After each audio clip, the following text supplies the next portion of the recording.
जंगल में इधर उधर भटकने वाला एक राजेश नाम का अनाथ लड़का था, जो हर दिन किसी बगीचा से फल लाकर अपना पेट भर लेता था और फिर वापस अपनी झोपड़ी में चला जाता था। एक बार राजेश अपने झोपड़ी से निकलकर जैसे ही बगीचा में फल खाने के लिए पहुंचता है कि बगीचे का मालिक मयंक वहां आ जाता है।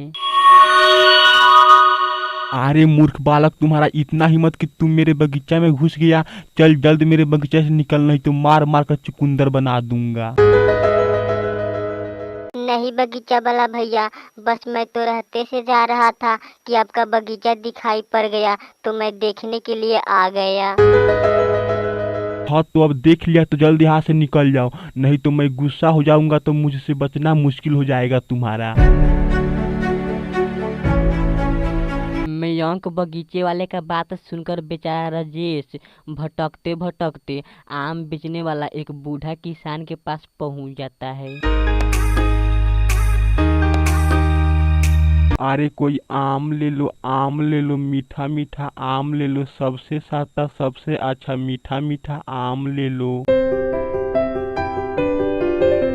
दादाजी, आप इतने बुढ़ापे में आम बेच रहे हैं, क्या आपके घर में कोई नहीं है जो आप इतने बुढ़ापे में आम बेच रहे हैं?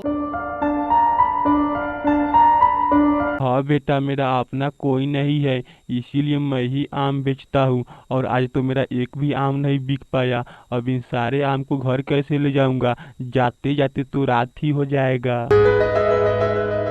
कोई बात नहीं दादाजी, आप इन सारे आम को मुझे दीजिए, मैं आपके सारा आम घर पहुंचा दूंगा। इतना कहने के बाद राजेश सारा आम अपने सिर पर लेकर बूढ़े किसान के यहाँ पहुंचा देता है और फिर अपने बारे में बूढ़े किसान को सब कुछ बता देता है।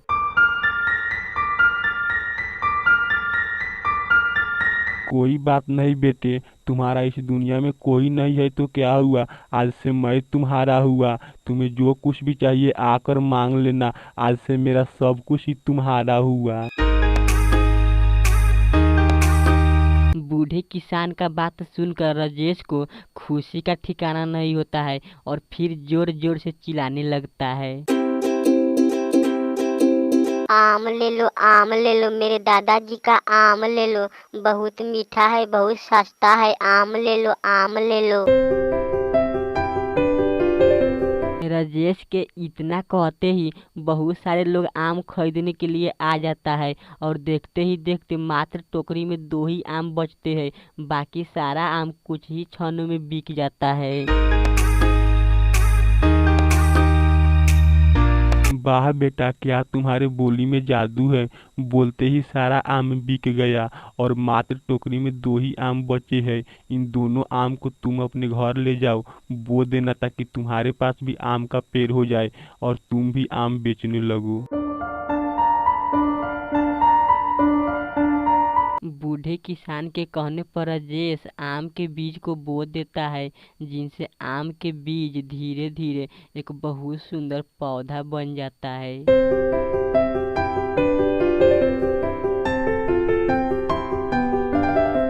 कुछ दिन बाद धीरे धीरे पौधा पर बहुत सुंदर सुंदर फल लग जाता है, जिसे देखकर राजेश बहुत खुश होता है और फिर राजेश बूढ़े किसान के यहाँ जाकर बूढ़े किसान को सब कुछ ही बता देता है।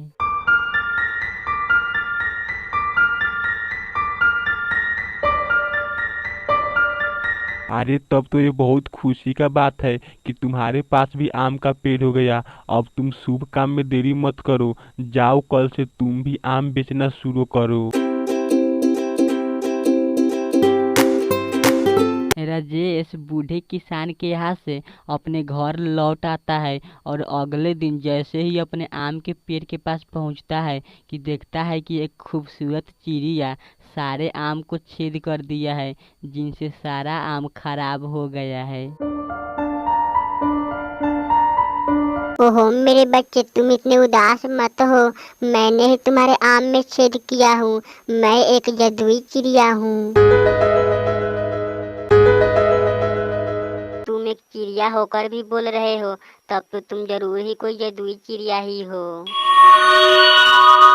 हाँ हाँ, मैं एक जादुई चिड़िया ही हूँ, और आज से तुम्हारा ये आम का पेड़ भी जादुई आम का पेड़ हुआ। इन पर से कितना भी आम तोड़ लो, पर इन पर का आम कभी खत्म ही नहीं होगा। जादुई चिड़िया के जाने के बाद राजेश एक टोकरी ले आकर आम के पेड़ के नीचे रख देता है और फिर देखते ही देखते टोकरी आम से भर जाता है। फिर राजेश दूसरा टोकरी भी ले आकर आम के पेड़ के नीचे रख देता है। फिर दूसरा टोकरी भी आम से भर जाता है और इसी तरह करते करते राजेश बहुत सारे टोकरी में आम भर लेता है। अब राजेश इन सारे आम को बाजार में ले जाकर बेचने लगता है और शाम होने से पहले ही सारा आम बेचकर बूढ़े किसान के पास पहुंच जाता है और फिर जद्दुई आम के पेड़ के बारे में सब कुछ ही बता देता है।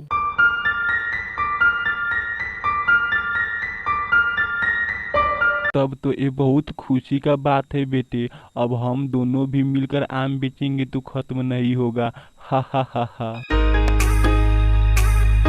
अब गांव में सबसे कम दाम में आम हम दोनों ही बेचेंगे, जिनसे हम दोनों का आम खूब बिकेगा और हम दोनों गांव में सबसे अमीर बन जाएंगे। हा हा हा हा। हाँ हाँ, आप सही कह रहे हैं, कल से हम ऐसा ही करेंगे।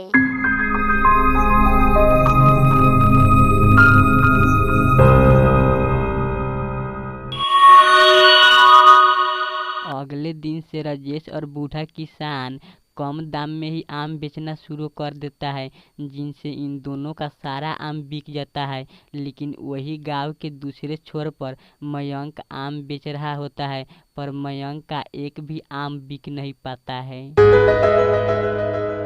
आम ले लो, ताजा ताजा आम ले लो, मीठा मीठा आम ले लो, आम ले लो, आम ले लो। मयंक काफी देर तक चिल्लाता है, पर मयंक का एक भी आम नहीं बिक पाता है। वही दूसरे तरफ राजेश और बूढ़े किसान आम बेचकर काफी रुपया इकट्ठा कर चुके हैं। अब इधर राजेश और बूढ़ा किसान आम बेचकर रुपया इकट्ठा करने के बाद एक सुंदर घर बनाने की बात कर रहा है। वही दूसरे तरफ मयंक का आम नहीं बिकने के कारण अपना दुख दूसरे से बता रहा है। देखो भैया, भला आपका इतना महंगा आम कौन खरीदेगा, जब गांव के दूसरे छोर पर कम दाम में ही एक बूढ़ा किसान आम बेच रहा हो। बूढ़ा किसान के कारण ही मयंक का आम नहीं बिक पाता है। इस बात को सुनकर मयंक बहुत ही गुस्सा हो जाता है और फिर अपना सारा आम लेकर घर लौट आता है। इसका मतलब उस बूढ़ा किसान के कारण ही मेरा आम नहीं बिक पा रहा है। अब देखो, मैं उस बूढ़ा किसान के आम का पेड़ ही जला दे रहा हूँ, फिर देखता हूँ मेरा आम कैसे नहीं बिक पाता है। और देखना ये भी है कि वो बूढ़ा किसान आम कहाँ से लाता है।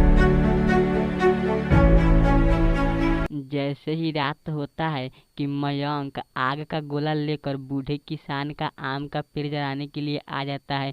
लेकिन जैसे ही थोड़ा देर होता है कि आग का गोला उड़ते हुए मयंक के पेड़ में ही लग जाता है और देखते ही देखते मयंक का पेड़ जलकर राख हो जाता है।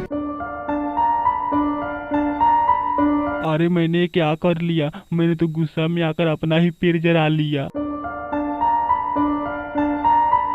अब मयंक अपनी किए गए गलती का पछतावा करने के बाद रोने लगता है और इधर राजेश और बूढ़ा किसान आम बेचकर काफी अमीर बन जाता है और अपने लिए काफी सुंदर मकान भी खरीद लेता है।